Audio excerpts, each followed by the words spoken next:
అరణ్య ప్రాంగణానికి నైమిషము అని పేరు, నైమిషారణ్యము అని పిలుస్తారు. ఎందుచేత అలా పిలిచారు అంటే, ఒకానొకప్పుడు ఇంకా కలియుగం ప్రారంభం కాలేదు, ద్వాపరయుగం యొక్క చిట్ట చివరి కాలం సంప్రాప్తమైంది. ఇంకా కృష్ణ భగవానుని యొక్క అవతార పరిసమాప్తి కూడా జరిగిపోయింది. ఇక వచ్చేటటువంటిది కలియుగమని, కలియుగంలో ఉండేటటువంటి వ్యగ్రతలు ఎలా ఉంటాయి అన్న విషయాన్ని తెలుసుకున్నటువంటి ఋషులు వ్యధ చెందారు. ఎక్కడికి వెళ్ళి మనందరం కూడా కూర్చుని అనుష్ఠానం చేస్తే కలిపురుషుని యొక్క ప్రవేశము ఉండదో అటువంటి భూభాగము ఏదైనా ఉన్నదా వాళ్ళకు అనుమానం వచ్చింది. సృష్టికర్త చతుర్ముఖ బ్రహ్మగారు కనుక వారందరూ బ్రహ్మగారి దగ్గరికి వెళ్ళారు. భూమండలంలో అటువంటి స్థలం ఏదైనా ఉంటే మాకు తెలియచేస్తే మేమందరం అక్కడ కూర్చుని తపస్సు చేస్తాం. ఎందుకంటే కలి యొక్క ఉద్ధతి చేత, కలి యొక్క ప్రకోపం చేత మళ్ళీ మా యొక్క తపస్సులు పతనమైపోయేటటువంటి స్థితి సంభవించదు కనుక అటువంటి భూభాగం ఎక్కడున్నదో తెలియచెయ్యమని అడిగారు. బ్రహ్మగారు దర్భలతో ఒక చక్రాన్ని తయారు చేసి దుల్లించారు. ఆ చక్రం యొక్క నేమి ఇరుసు ఎక్కడ విరిగి పడిపోతుందో, ఇక ఆ చక్రము దొల్లదో, అది కలిపురుషుడు ప్రవేశించినటువంటి పరమ పవిత్రమైనటువంటి ప్రాంగణమని, కాబట్టి మీరు ఈ చక్రం వెంట వెళ్ళవలసింది అని బ్రహ్మగారు నిర్దేశించారు. ఆ దర్భలతో తయారు చేయబడినటువంటి చక్రం వెనక ఋషులందరూ బయలుదేరి వచ్చారు. ఆ వచ్చినటువంటి చక్రం తిరుగుతూ వచ్చి ఈ అరణ్య ప్రాంగణంలోకి ప్రవేశించిన తరువాత నేమి అంటే ఇరుసు విరిగిపోయి ఆ చక్రం ఇక్కడ పడిపోయింది.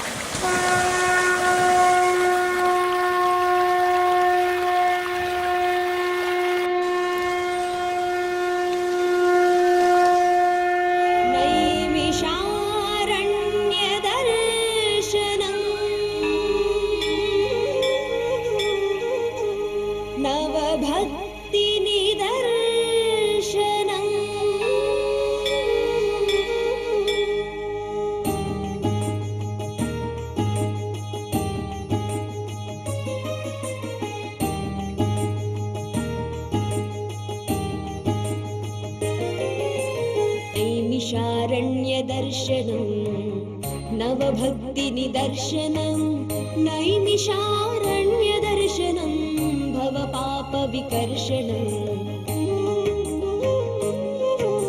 పురాణాలు పురుడు పోసుకున్న నైమిషారణ్యదర్శనం పుణ్యాల తొలి పులకింతల నైమిషారణ్యదర్శనం శౌనకాది ముని శుభ సూక్తుల నైమిషారణ్య దర్శనం కలికాలు మోపని కళల నైమిషారణ్య దర్శనం నైమిషారణ్య దర్శనం నవభక్తి నిదర్శనం నైమిషారణ్య దర్శనం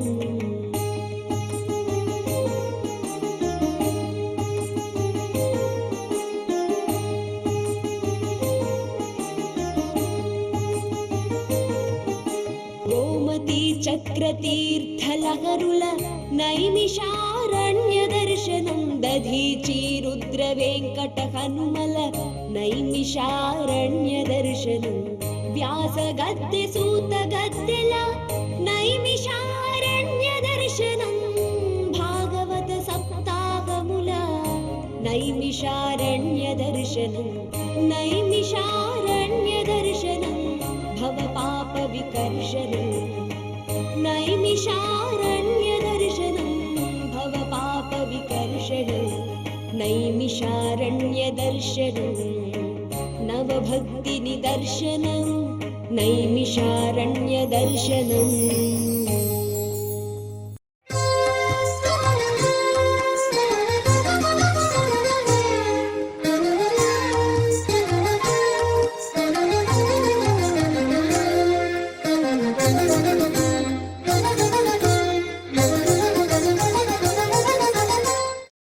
నైమిషారణ్యం తపోభూమి. పుణ్యవంతమైన ఈ భూమిపై ఎందరో తాపసోత్తములు చెరించి తరించినారు. ఫలపుష్ప శోభితమై నిత్య హోమ జపతపాదులతో యుగయుగాలుగా పునీతమైన భూమి నైమిషారణ్యం.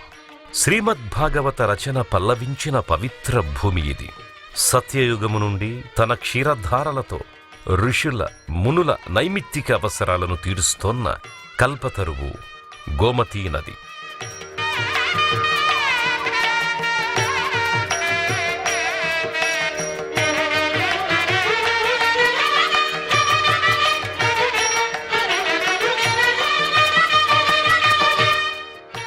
నైమిషారణ్య దర్శనం సకల శుభదాయకం. నైమిషారణ్య ప్రవేశం సాధు సజ్జన సాంగత్యాలను సంప్రాప్తింపజేస్తుంది. కలియుగాన ధర్మాచరణకి శ్రీకారం చుట్టిన బుధజన ఉద్ధరణకై పుణ్య సమయంలో భువి నుండి మహర్షులు బ్రహ్మదేవుని దర్శనం పొందిన తరుణాన బ్రహ్మ అనుగ్రహ విభూదితో నైమిషారణ్యమున వికసించిన విమల పుష్పం చక్రతీర్థం.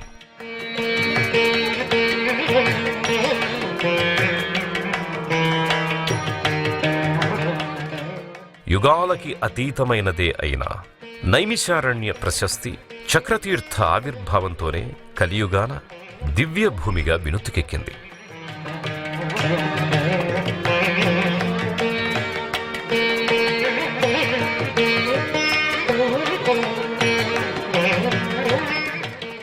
లలితామాత కరుణ కృపాకటాక్ష వీక్షణాదులతో రక్షణ పొంది నిరుపమైన శక్తిపీఠమై విరాజిల్లింది.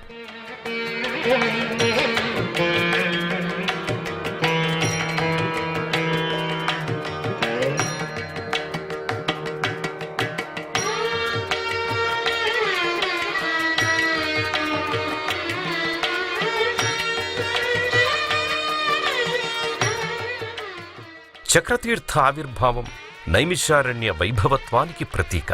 కలియుగాన ధర్మాచరణానికి శ్రీకారం. చక్రతీర్థ ఆవిర్భావంతో భరతఖండం ఆధ్యాత్మికతతో పరిమళించింది. భారతీయ ఆధ్యాత్మిక యవనికపై సర్వదేవతా క్షేత్రంగా భాసించింది. స్మరించినంత మాత్రముననే ముక్తిధామంగా గోచరిస్తూ దర్శించిన భక్తకోటికి అనంతకోటి పుణ్యఫలాలను అనుగ్రహిస్తోన్న అద్భుత క్షేత్రం నైమిషారణ్యం.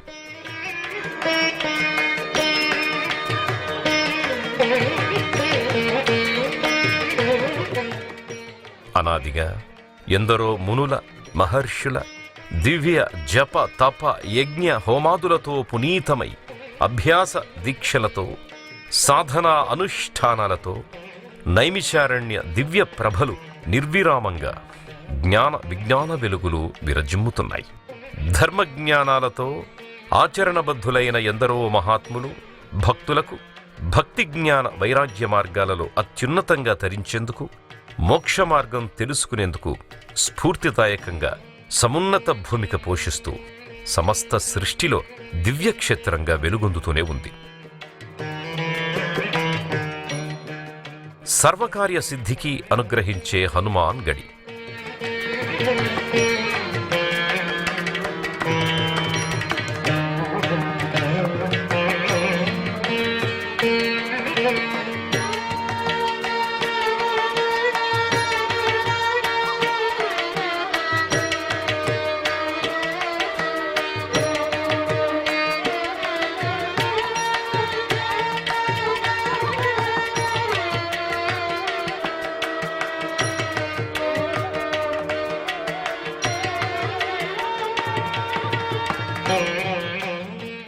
యాభై 51వ శక్తిపీఠంగా అలరారుతోన్న లలితామాత మందిరం.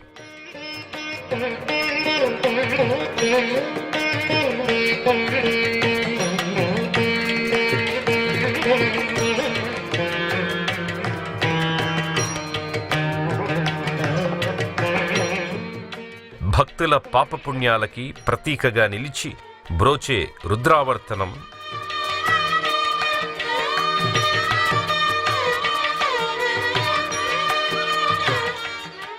వ్యాస సూత శుక మహర్షుల బోధలతో విలసిల్లిన అక్షయ వటవృక్షం,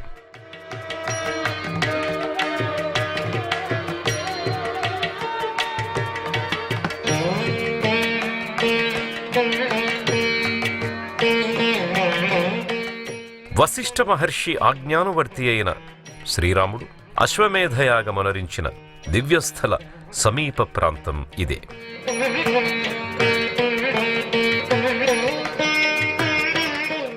దధీచి మహర్షి త్యాగభూమి నిశ్రిత కుండు నెలకొని ఉన్న దివ్యభూమి.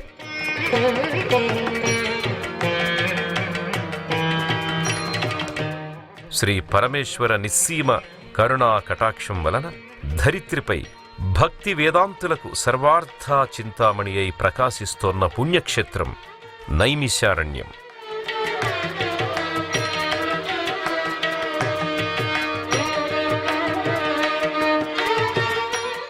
నైమిషారణ్యమున వ్యాస, శౌనక, శుక, సూతుని వంటి మునీశ్వరులెందరో తమ దివ్య పాదస్పర్శతో చరించి తరించి భారతీయ సనాతన సంప్రదాయ సంపదను సుసంపన్నం గావించినారు.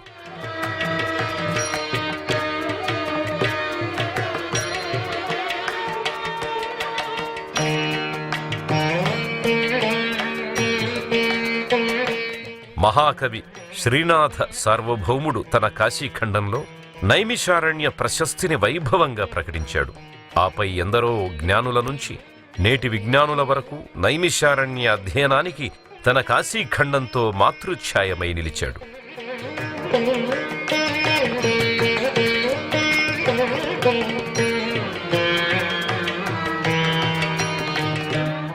కృతయుగాన ఆర్షిపేణ మహర్షి ఆత్మయోగాన్ని అభ్యసించి దైవతలోకమును చేరుకున్నది ఇక్కడే.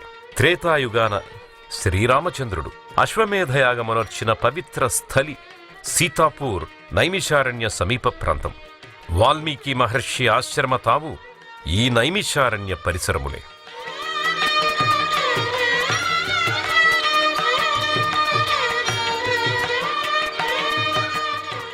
నైమిషారణ్యముననే ప్రథూధక తీర్థానికి సమీపంలో బ్రహ్మతీర్థమున్నది. అచ్చోటనే విశ్వామిత్రుడు త్రిశంకునికి స్వర్గస్థితిని కల్పించేందుకు విఫలయత్నమనర్చి వశిష్ఠుడిపై వైరంతో కామ్యతపమాచరించి బ్రహ్మర్షి పదాన్ని పొందిన తావిది. ఇక్కడ స్నానమాచరించిన వారికి అశ్వమేధాయాగానంతరం లభించే ఫలం కలుగుతుంది.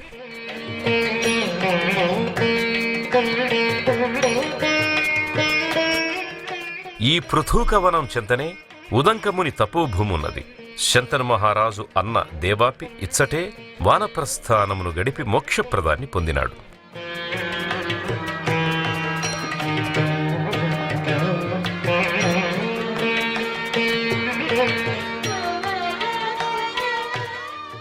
జైమినీయ బ్రాహ్మణంలో సైతం నైమిషారణ్యాన్ని గూర్చి ఘనంగా కీర్తించిన కథలు ఎన్నో లిఖించబడ్డాయి. నేటి కలియుగాన సైతం ఎందరో మహాత్ములు నైమిషారణ్య దివ్యప్రభలను చాటే ఎన్నో కార్యాలను నిర్వర్తిస్తున్నారు.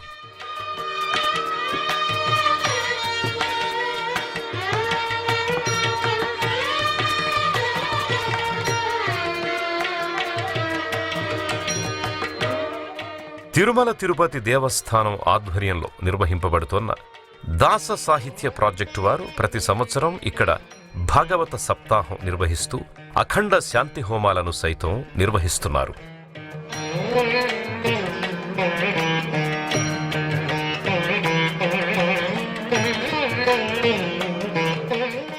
తెలుగు రాష్ట్రాల నుండే కాదు, యావత్ భారతావనిని తన మహత్యాలతో ఆకర్షిస్తోన్న నైమిషారణ్యానికి భారతదేశంలోని అన్ని రాష్ట్రాల్లోని ప్రధాన పట్టణాల గుండా రైలు సౌకర్యాలున్నాయి. నైమిషారణ్యానికి సమీప ప్రధాన రైల్వే స్టేషన్ లక్నో. లక్నో నుండి స్థానిక రైళ్ల ద్వారా నైమిషారణ్యమును చేరుకోవచ్చు. లక్నో నుండి సీతాపూర్, హరిదోయ్ రైల్వే స్టేషన్ల నడుమ నైమిషారణ్య రైల్వే స్టేషన్ ఉంది. లక్నో నుంచి రైలు మార్గం నైమిషార్ రైల్వే స్టేషన్కి 3 గంటల ప్రయాణం. రోడ్డు మార్గం ద్వారా ఉత్తరప్రదేశ్, మధ్యప్రదేశ్ రాష్ట్రాల నుంచి నిత్యం విరివిగా భక్తులు నైమిషారణ్యాన్ని సందర్శిస్తూ ఉంటారు. లక్నో నుండి బస్సు ప్రయాణం నైమిషారణ్యానికి 91 కిలోమీటర్ల దూరంలో ఉంది. ఇది అనువుగా కూడా ఉంటుంది. సీతాపూర్ మార్గం ద్వారా 2 గంటల సమయంలో చేరుకోవచ్చు. నిత్యం వేలాది మంది భక్తులు నైమిషారణ్యాన్ని దర్శించి ఇక్కడి నుంచి నేపాల్ యాత్రకి కూడా వెళ్లడం జరుగుతుంది.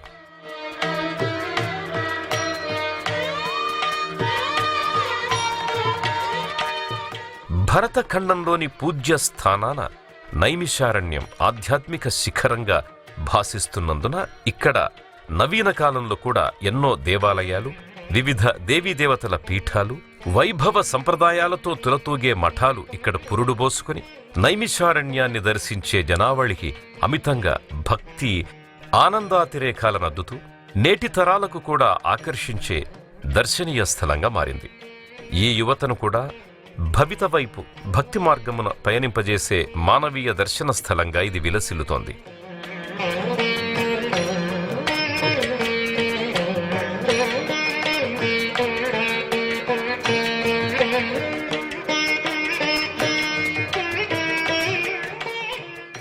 కలియుగ అవతార పురుషుడైన తిరుమల శ్రీవేంకటేశ్వర స్వామి సాక్షాత్తు సృష్టిపాలకుడైన ఆ శ్రీ మహావిష్ణువే.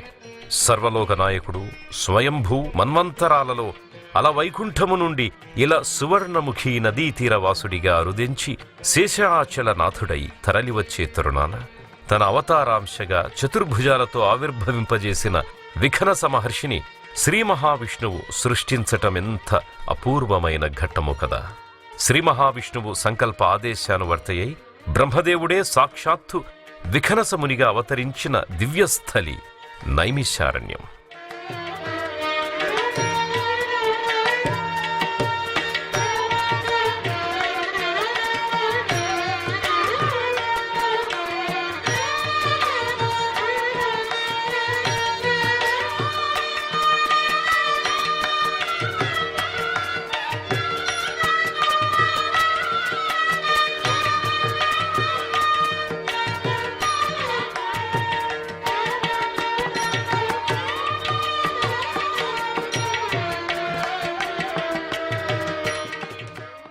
నైమిషారణ్యం నారాయణుడికి అత్యంత ప్రియమైనది.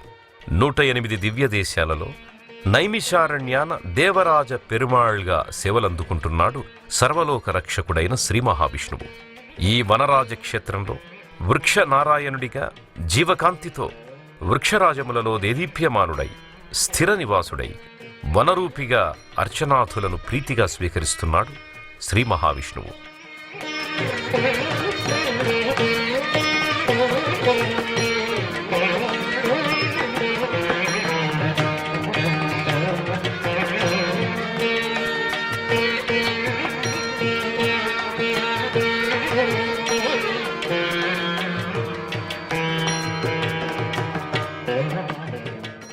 విశ్వాంతర్యామి అయిన శ్రీమన్నారాయణుడి దీప్తివంతమైన వైభవ అనుగ్రహాన్ని అందించేందుకు వీలుగా ఇక్కడ ఓ అపూర్వ ఆలయం, నైమిషారణ్య సిగలో చేరిన మరో మణిమయ మందిరం బాలాజీ మందిరం. శ్రీ బాలాజీ మందిర్ శ్రీ భూసమేత వెంకటేశ్వర స్వామి దేవస్థానం. భగవంతుడు స్వయంగా అవతరించిన స్థలంలో ఆ స్వామిని అర్చిస్తే ఆ ప్రదేశం నుండి 100 యోజనాల పర్యంతంలా శుభఫలాన్నిస్తుందని వైఖానసాగమ వచనం. శ్రీ విష్ణు పూజా పద్ధతిని విపులంగా వేదోక్తముగా అనుగ్రహించిన వారు శ్రీ విఖనస మహర్షి.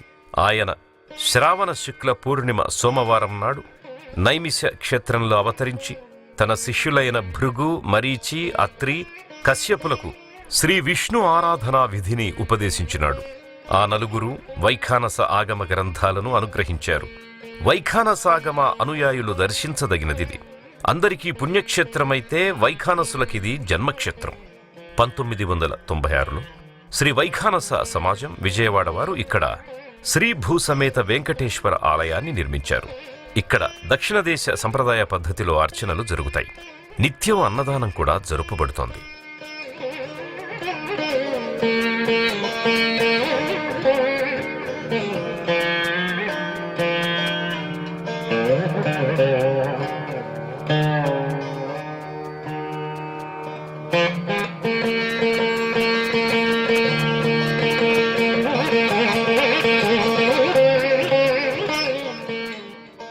నైమిషారణ్య యుగాల నాటి పవిత్రత తరతరాలుగా విస్తరించుకొని అనూచానంగా అనుగ్రహిస్తూ దీప్తివంతమైన దివ్యక్షేత్రంగా విరాజిల్లుతూ ఎన్నో స్వయంభూ అవతారమూర్తుల ఉనికితో వర్ధిల్లుతూ దేవతలను సైతం తనను తప్పక దర్శించగలిగేలా కలియుగాన కూడా సువర్ణమయ వర్చస్సుతో దివ్యముగా ప్రకాశిస్తున్నది.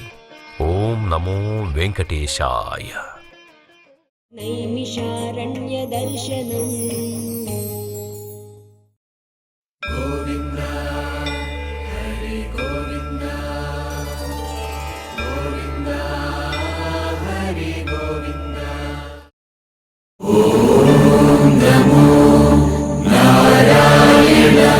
శరణం